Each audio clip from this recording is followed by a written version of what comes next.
Hello भक्तों, आज फिर से जैसा कि मैंने लास्ट वीडियो में कहा था कि रोज 2-3 वीडियो अपलोड करूंगा, लेकिन 3 दिन से मैंने एक भी वीडियो अपलोड नहीं किया क्योंकि एक बहुत बड़ी नेगेटिव एनर्जी है जो मुझको रामायण हिंदी में पढ़ने से रोकना चाहती है, रोक रही है। 90% मैंने उसको ठीक भी कर दिया उस प्रॉब्लम को। तो आज से फिर सब ठीक रहेगा, आज से डेली एक एक वीडियो आएगा। शुरू करते हैं। जसी विवाह के विधि श्रुति गाई, महामुनि सो सब करवाई। गाहि गिरीश कुश कन्या पानी, भाव वहीं समर्पी जानी भवानी। वेदों में विवाह की जैसी रीति कही गई है, महामुनियों ने वह सभी रीति करवाई। शिव जी पार्वती जी के विवाह में जो वेद में जैसा नियम नीति है, ठीक उसी तरह उनका विवाह भी हुआ। पर्वतराज हिमाचल ने हाथ में कुश लेकर तथा कन्या का हाथ पकड़कर उन्हें भवानी शिव पत्नी जानकर शिव जी को समर्पण किया। कन्यादान किए उनके पिताजी ने। पानी ग्रहण जब किन्न महेशा, हिया हरसे तब सकल सुरेशा। वेद मंत्र मुनिवर उचारहि, जय जय जय शंकर सुर करहि। जब महेश्वर शिव जी ने पार्वती जी का पानी ग्रहण किया, विवाह में पानी ग्रहण किया जाता है, इंद्रादि सब देवता हृदय में बड़े ही हर्षित हुए। श्रेष्ठ मुनिगण वेद मंत्रों का उच्चारण करने लगे और देवगण शिव जी का जय जयकार करने लगे। बाजहि बाजन विविध विधाना, सुमन वृष्टि नभ भय विधि नाना। हर गिरिजा कर भयो विबाहु, सकल भुवन भरी रहा उछाहू। अनेकों प्रकार के बाजे बजने लगे। आकाशों से नाना प्रकार के फूलों की वर्षा हुई। सुमन माने पुष्प, फूल। शिव पार्वती का विवाह हो गया। सारे ब्रह्मांड में आनंद भर गया। दासी दास तुरग रथ नागा, धेनु बसन मणि वस्तु विभागा। अन्न कनक भंजन भरी जाना, दाय दिन न जाई बखाना। दासी दास, रथ, घोड़े, हाथी, गायें, वस्त्र और मणि आदि अनेकों प्रकार की चीजें, अन्न तथा सोने के बर्तन गाड़ियों में लदवा कर दहेज में दिए। दहेज प्रथा शिव जी के विवाह से ही है, यहाँ लिखा हुआ है? ये पता था आप लोग को? हमें भी नहीं पता था। शिव जी के विवाह में भी, माता पार्वती और शिव जी के विवाह में भी दहेज दिया गया था। अच्छा, एक बात है, शिव जी को तो कोई चीज का कमी नहीं होगा, वो तो सबको वही देते हैं। लेकिन एक जो पिता का स्नेह होता है ना अपने बेटी के प्रति, एक माता पिता का जो स्नेह कर्तव्य, उसके बदले में यही दिया गया दहेज। इसको अन्यथा गलत ना समझे। इतना कुछ दिया गया जिसका वर्णन नहीं हो सकता। मतलब शिव जी के पास रखने का जगह नहीं था, इतना सामान उन्होंने दिया माता जगजननी दुर्गा को। हंसी आ रहा है।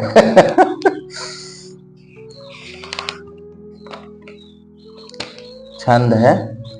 दाइज दिए बहु भांति पुनि कर जोरी, मभूधर कहो का देव पूर्ण काम। शंकर चरण पंकज गहिरह, शिव कृपा सागर ससुर कर। संतोषु सब भांति ही कियो, पुनि गहे पद पदो। थज मायनम प्रेम परिपूर्ण हियो। बहुत प्रकार का दहेज देकर फिर हाथ जोड़कर हिमाचल ने कहा, हे शंकर, आप पूर्ण काम हैं, मैं आपको क्या दे सकता हूँ। इतना कहकर वे शिव जी के चरण कमलों पकड़कर रह गए। तब कृपा के सागर शिव जी ने अपने ससुर का सभी प्रकार से समाधान किया।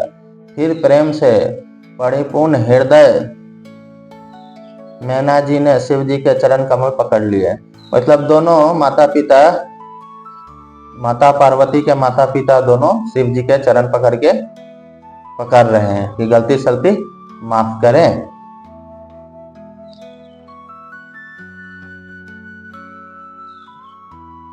मैना जी ने शिव जी के चरण पकड़ लिया और कहा, नाथ उमा मम प्राण समाग्रह किंकरी करहु, क्षमहु सकल अपराधा बाहुहि प्रसन्न बरु देहु।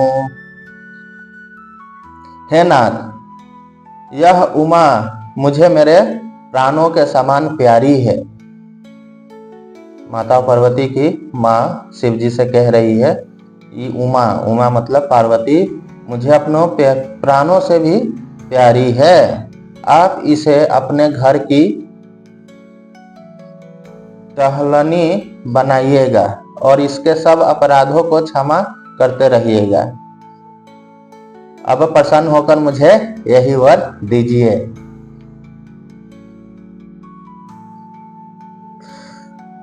बहुविधि शंभु सासु समुझाई, गावनी भवन चरण सिरुनाई। जननी उमा बोली तबले नहीं ले, छंग सुंदर सिख दिनहि। शिव जी ने बहुत तरह से अपनी सास को समझाया, तब वे शिव जी के चरणों में सिर नवाकर घर गई। फिर माता ने पार्वती को बुला लिया और गोद में बैठाकर यह सुंदर सीख दी।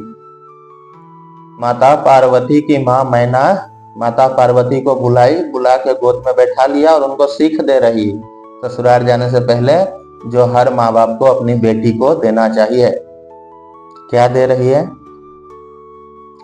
करहूं सदा शंकर पद पूजा, नारी धर्मपति देव न दूजा।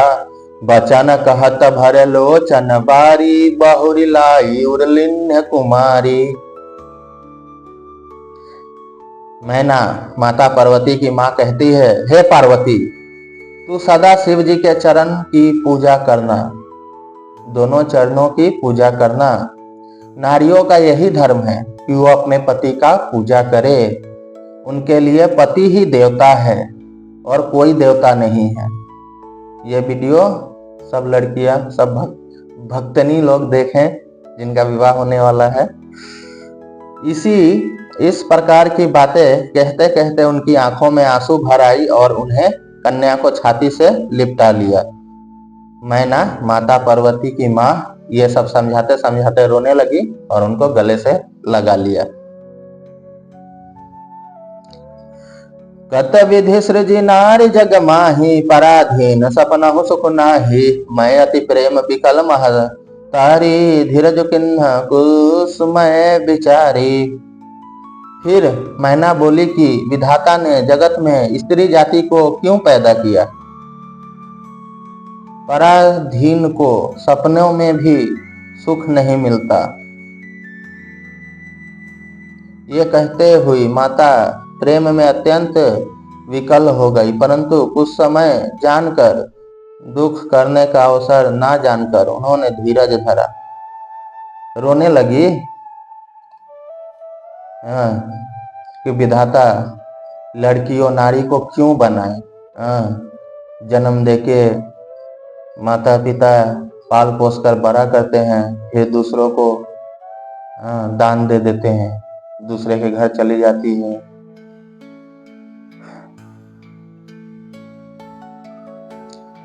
जगत में कोई चीज सबसे बड़ा चीज है तो वो है नारी। माता पिता, नारी जननी होती है। नारी का इज्जत करे, सम्मान करे, आपका कल्याण होगा। पुनि पुनि मिलती परति गहि चरना, परम प्रेम कछु जाई न बरना। सब नारहि मिली भेंटी भवानी, जाई जननी और पुनि लपटानी। मैना बार बार मिलती है। मैना मतलब माता पार्वती की माँ, और पार्वती के चरणों को पकड़कर गिर पड़ती है। बड़ा ही प्रेम है, कुछ वर्णन नहीं किया जा सकता। भवानी सब स्त्रियों से मिल भेंट कर फिर अपनी माता के हृदय से जा लिपटती है। माता पार्वती सब बहन स्त्री जो वहां पे था सबसे मिली, मिलने के बाद अपने माता के गले लग गई।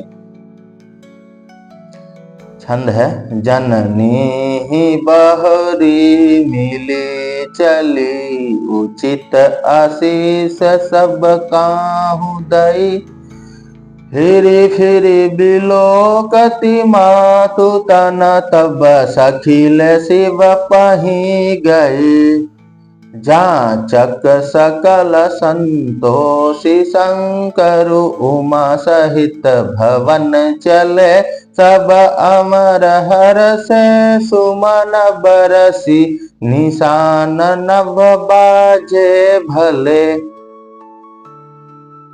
पार्वती जी माता से फिर मिलकर चली, सब किसी ने उन्हें योग्य आशीर्वाद दिए। पार्वती जी फिर कर माता की ओर देखती जाती थी। तब सखियों उन्हें शिव जी के पास ले गई। महादेव जी सब याचकों को संतुष्ट कर पार्वती के साथ घर कैलाश को चले। सब देवता प्रसन्न होकर फूलों की वर्षा करने लगे और आकाश में सुंदर नगाड़े बजने लगे।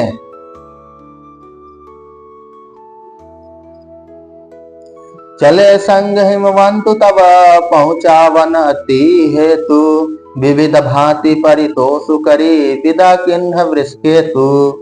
तब हिमवान अत्यंत प्रेम से शिव जी को पहुंचाने के लिए साथ चले।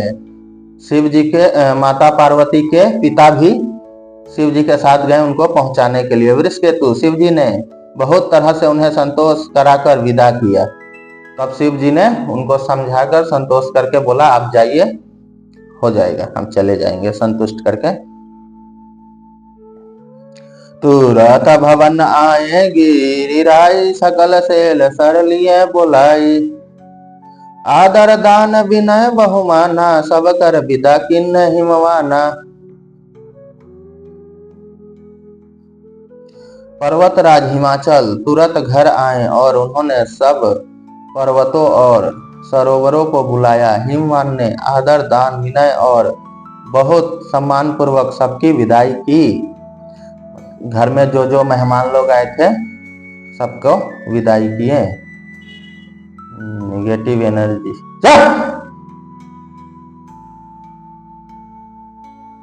जब ही शंभु कैलाश ही आए,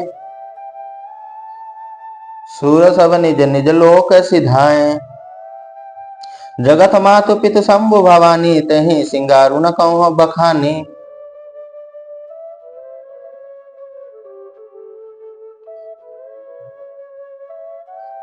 जब शिव जी कैलाश पर्वत पर पहुंचे तब सब देवता अपने अपने लोकों को चले गए।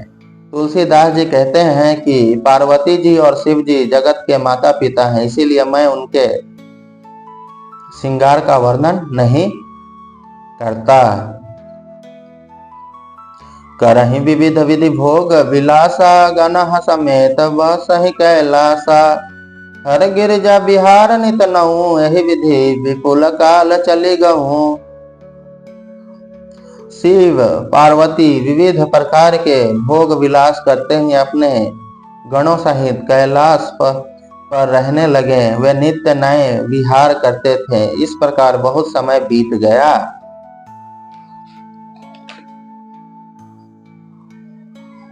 तब जन्मऊ षष्ठ बदन कुमारा, तारकऊ असुर समर जय मारा, आगम निगम प्रसिद्ध पुराना, सनमुख जन्म सकल जग जाना। तब 6 मुख वाले पुत्र स्वामी कार्तिक का जन्म हुआ, जिन्होंने बड़े होने पर युद्ध में तारकासुर को मारा। वेद शास्त्र और पुराणों में स्वामी कार्तिकेय के जन्म की कथा प्रसिद्ध है और सारा जगत उसे जानता है। जगु जान सन मुख जनम करम प्रताप, पुरुषार्थ हो महा, तेहि हेतु में वृष के तु सुत कर चरित संक्षेप ही कहा, यह उमा शंभु विबाहु जे नर नारी कहीं जे गावहीं कल्याण काज विवाह मंगल सर्वदा सुख पावहीं। स्वामी कार्तिक के जन्म कर्म प्रताप और महान पुरुषार्थ को सारा जगत जानता है, इसीलिए मैंने वृषकेतु शिव जी के पुत्र का चरित्र संक्षेप में ही कहा है। शिव पार्वती के विवाह की इस कथा को जो स्त्री पुरुष कहेंगे और गाएंगे वे कल्याण के कार्यों और विवाह आदि मंगलों में सदा सुख पावेंगे। चरित सिंधु गिरिजा रमन भेद न पावहीं पारु बरनो तुलसीदास किमी अति मंद गावरु। गिरिजापति महादेव जी का चरित्र समुद्र के समान अपार है, उसका पार वेद में भी नहीं पाते।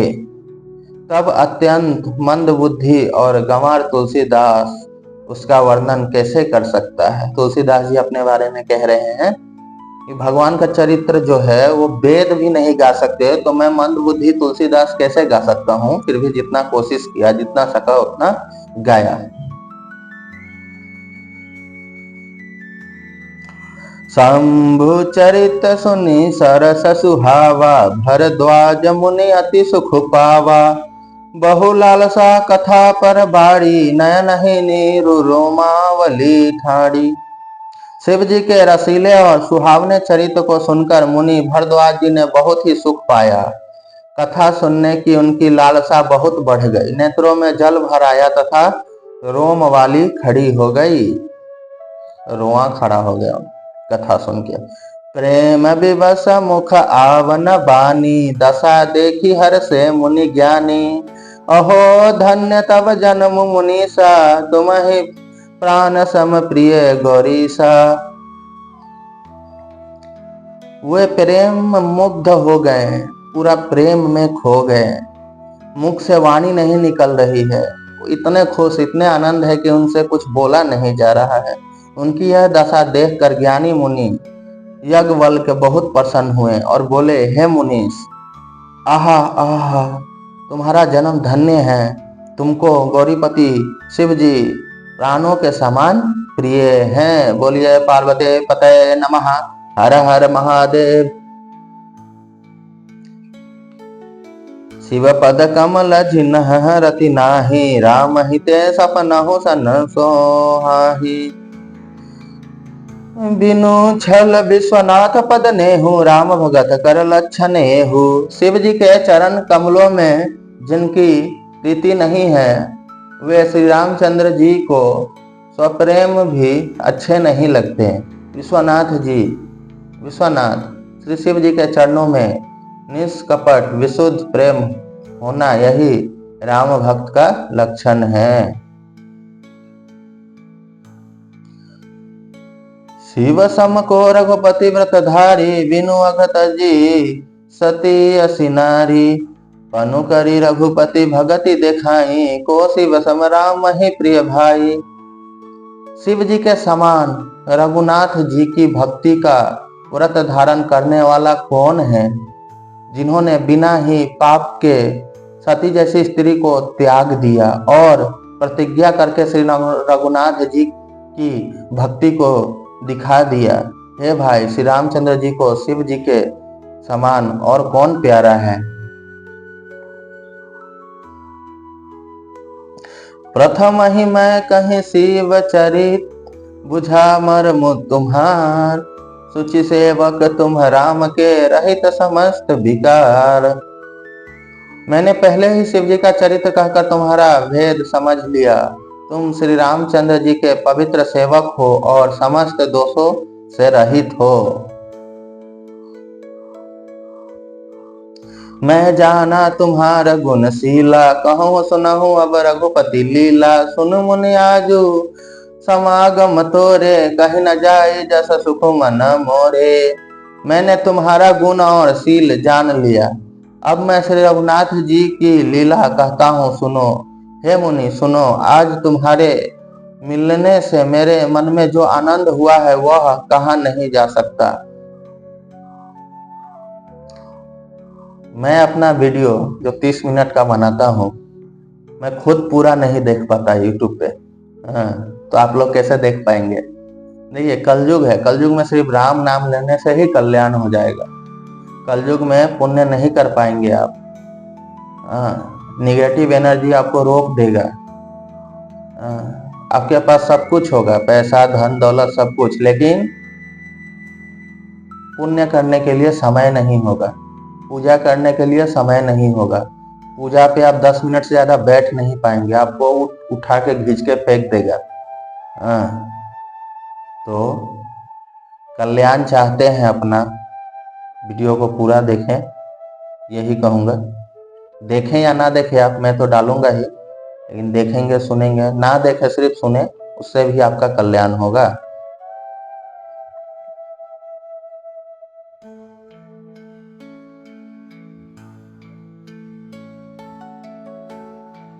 रामचरित अति अमित मुनीसा, कहि न सकहि शतकोटि अहिसा।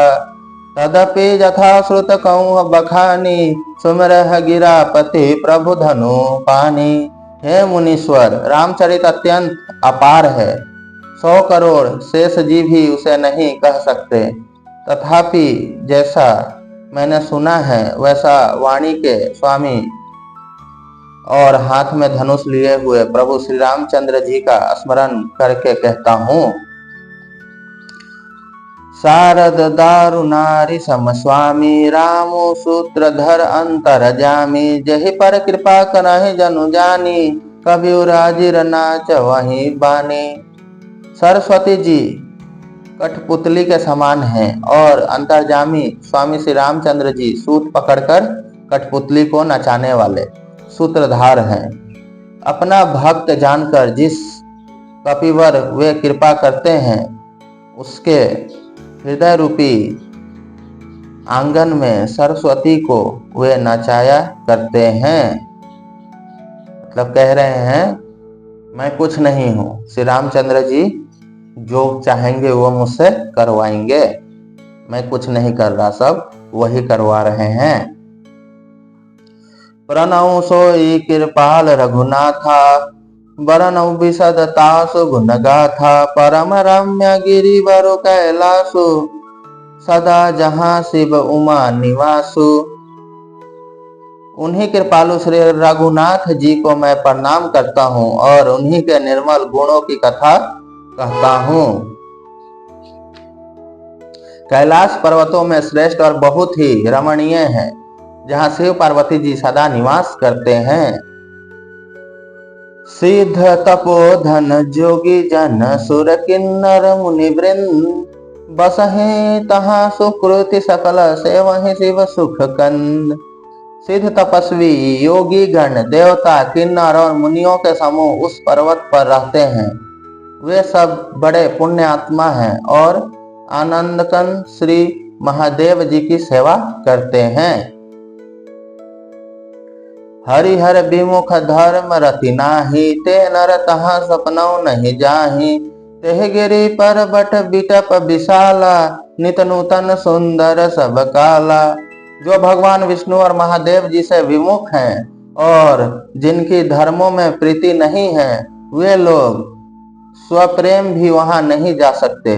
उस पर्वत पर एक विशाल बरगद का पेड़ है जो नित्य नवीन और सब काल 6 ऋतुओं में सुंदर रहता है।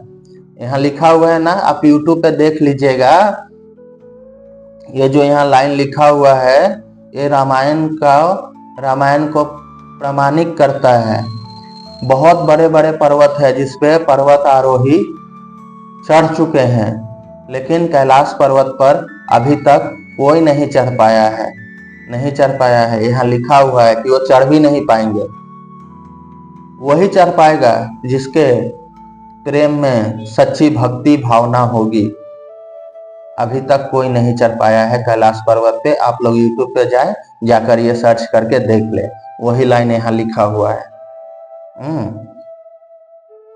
लिखा हुआ है जो भगवान विष्णु और महादेव जी से विमुख है, मतलब जो भक्ति नहीं करता है शिव या विष्णु का, और जिनके धर्मों में प्रीति नहीं है और जो धर्म में जिनका विश्वास नहीं है, वे लोग सपनों में भी वहां नहीं जा सकते। हकीकत छोड़ो, सपनों में भी नहीं जा सकते। उस पर्वत पर एक विशाल बरगद का पेड़ है। अच्छा, इसमें लिखा हुआ है कि उस पर्वत पे एक विशाल बरगद का पेड़ है।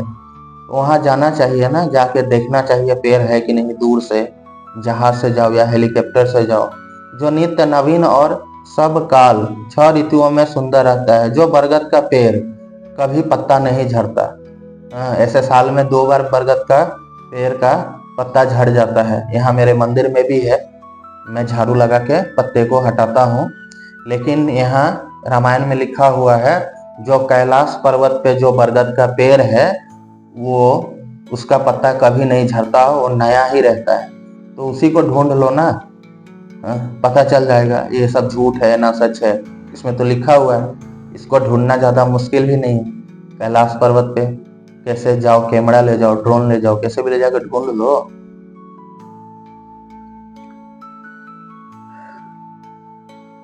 त्रिविध समीर सुशीतल छाया, शिव विश्राम बिटप श्रुति गाया।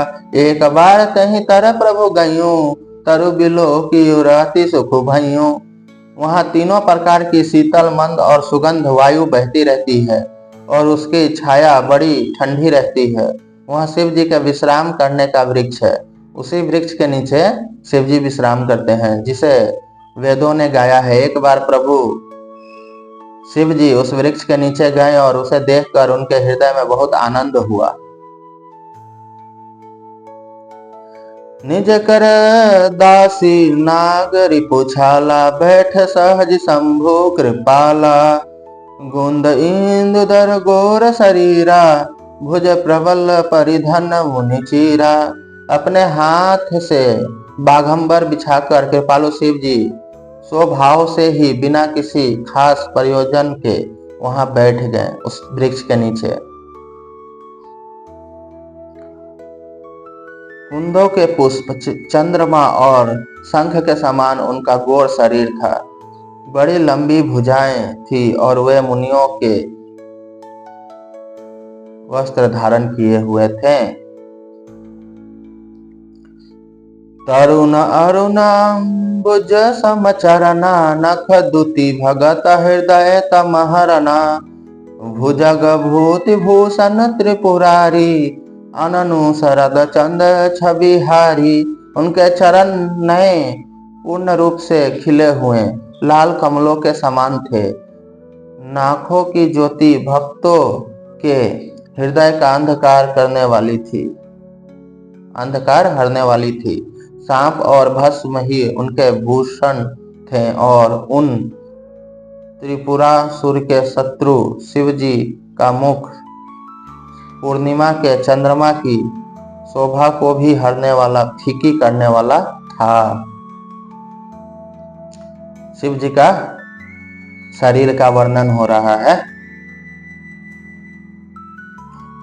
जटा मुकुट सुर सरित सिरा लोचन, नलिन विशाल नीलकंठ लवनिधि सोह बाल विधु भाल। उनके सिर पर जटाओं का मुकुट और गंगा जी शोभ्यमान थी। कमल के समान बड़े बड़े नेत्र थे। उनका नीलकंठ था और वे सुंदरता के भंडार थे।